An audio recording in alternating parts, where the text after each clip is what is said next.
everybody, welcome to your second Adobe Illustrator CS6 tutorial.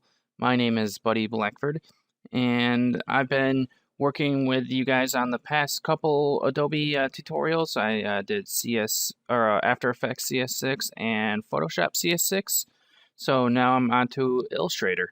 So today in the tutorial, we're going to learn about the Illustrator CS6 system requirements, and I'm going to set you guys up to get started so you can follow along with the tutorials a little bit better.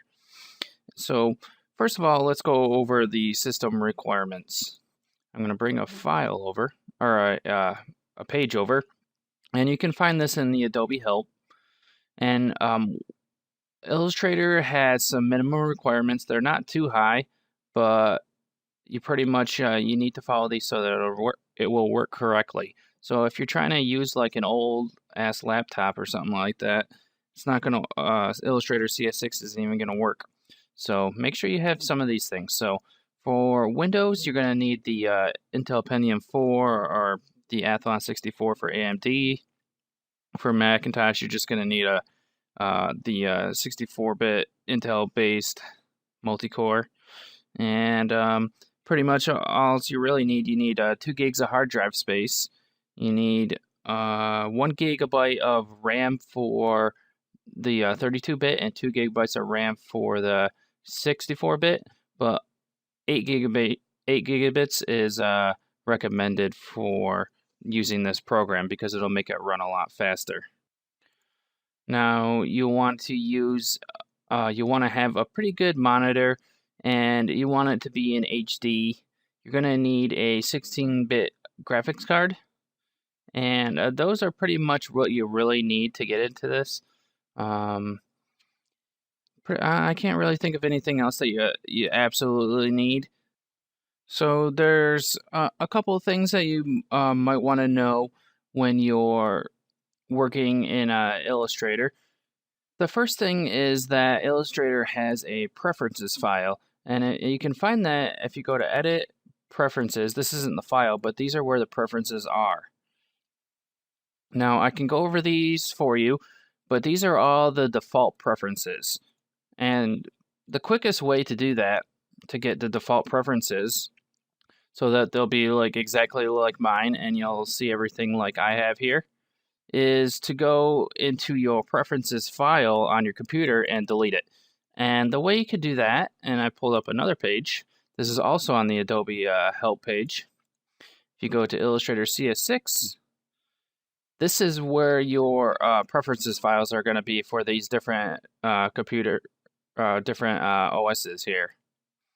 So this is where you look, and you go into here and you close out Adobe Illustrator, and then you delete the preferences file.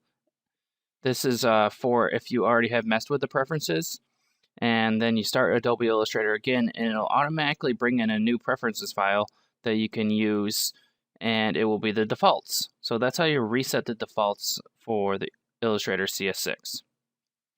And I think that's been up long enough.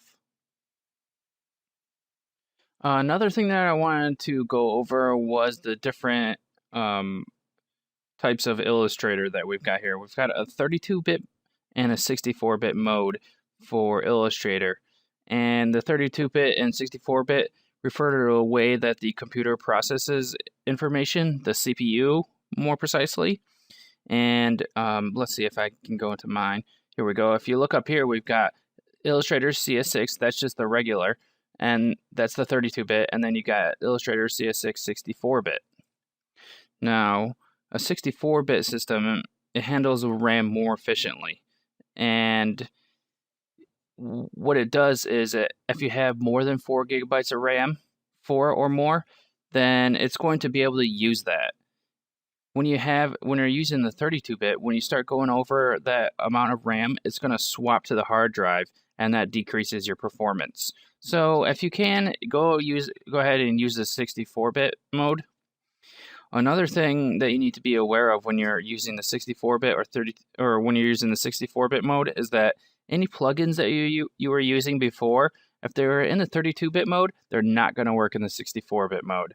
So there's a little trade-off there, and sometimes companies or people make plugins that only work on the 32-bit mode. Not sure why they haven't made them for both, but that's just a trade-off that you need to use. I mean, it doesn't increase performance drastically where you're going to go down to a snail's pace or anything like that, but you can definitely tell when you get into larger projects that have a lot more stuff. You don't have to like wait as long for stuff to load and things like that. So in short, a little recap of what I just went over. I went over the system requirements. You need to have the Intel Pentium 4 or AMD Athlon 64 if you're on Windows, or the multi-core Intel-based Macs for the Mac operating system. You need 2 gigabytes of hard drive space, and you need 1 gigabyte for 32-bit and 2 gigabytes for 64-bit. And it is recommended to have at least 8 gigabytes if you're working on this. If you have more, that's great, because especially if you're on a 64-bit, because that is going to help out a lot. If you only have a 32-bit, then you only really need 3 to 4 gigabytes, because the computer's not really going to be able to handle it. And then remember, I just went over the difference between 32-bit and 64-bit. In that 64-bit can handle more amounts of RAM and give you better performance. So remember also the defaults, and you need to just delete out your preference file, and you'll just have to go back, because I X'd out of the web page, to go back in the video and check out where the defaults are using the Adobe help page. So thanks a lot, everybody, for watching the tutorial, and we're ready to get started in Illustrator in our next tutorial, and we'll be able to start going over the interface. Have a good one, everyone.